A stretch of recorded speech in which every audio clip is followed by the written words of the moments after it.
Hi, I know you're in the middle of your research paper, so I wanted to show you some things from my kitchen about paraphrasing, quoting, and summarizing.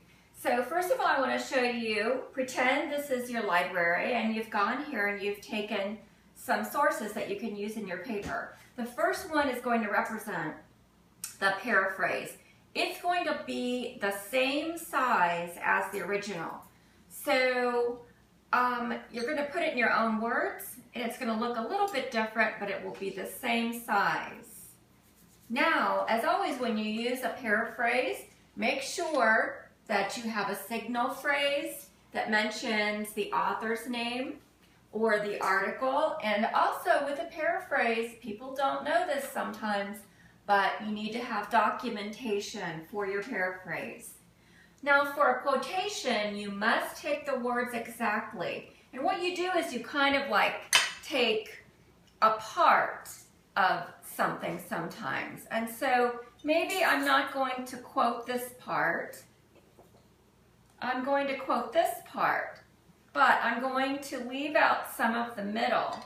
When I do that, I need to use ellipses, which look like periods or full stops. And when you leave out the middle of a quotation, you use 3 of them. So that represents my quotation with the ellipses in the middle.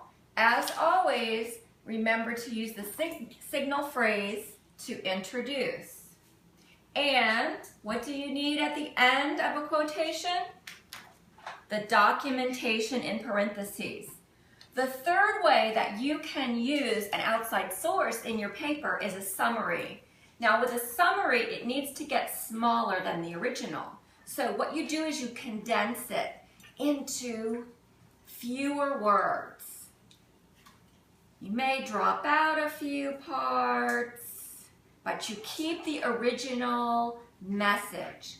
And so the summary is going to be much smaller than the original one because we took some parts out and it's in your own words.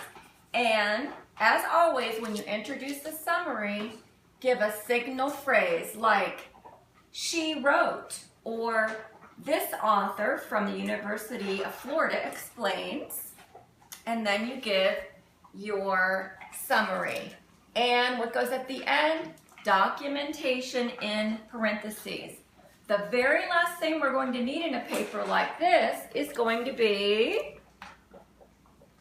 the works cited. And this is going to give me the information about where all 3 of these came from if I used these 3 sources in my paper in this form. Good luck on your research paper.